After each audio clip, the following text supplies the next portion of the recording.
Теміртау болғалы мәслихатты қазақ тілінде сөйлей алатын адамның ешқашан басқармаған ескерейік. Теміртаудың қоғамы бұрынғыдай емес. Бұл қазір керек пе?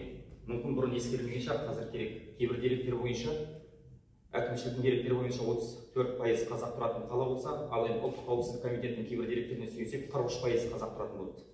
Оның 3% жергілікті қазақтар болса, 10% мынау Қазақстанның басқа өңірлерінен келген, ал қалған 30% Өзбекстаннан, Моңғолиядан, Ауғанстаннан, Ираннан келген қазақтар. Олардың барлығының да айтары бар, билікке жеткізері бар. Ал енді олардың қалауын жеткізетін біз алтын көпірдің мамандары тілде білуіміз керек. Неге?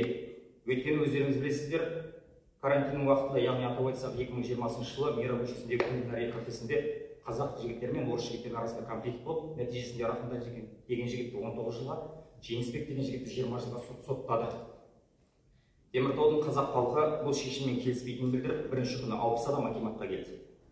Ол кісілердің талабын, ол кісілердің айқай-шуын басуға жалғыз әкімшіліктің көмегі жеткен жоқ, күші жеткен жоқ.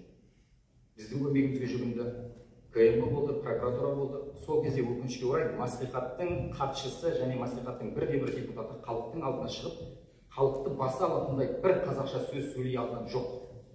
Одан кейін қаңтар оқиғасы.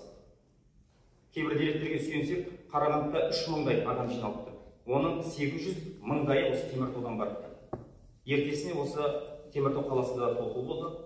Оған дәлел осы әкімшіліктің осы залында 30-40 адам болды. Шығыс полиция бөлімінде 33 адам болды.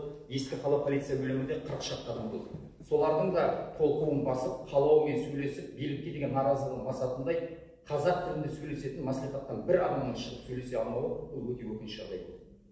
Болашақта тағы да осындай жағдай болса, мәслихаттың, яғни халықтың атынан шығып сөйлейтіндей, арбаны да сындырмайтын, өгізді де өлтірмейтін, әрі қазақша, әрі орысша да еркін сөйлей алатын адам, әрі тәжірибесі бар. Бұл біздің ойымызша Оразалы Әзиз. Сондықтан біз Әзиздің кандидатурасы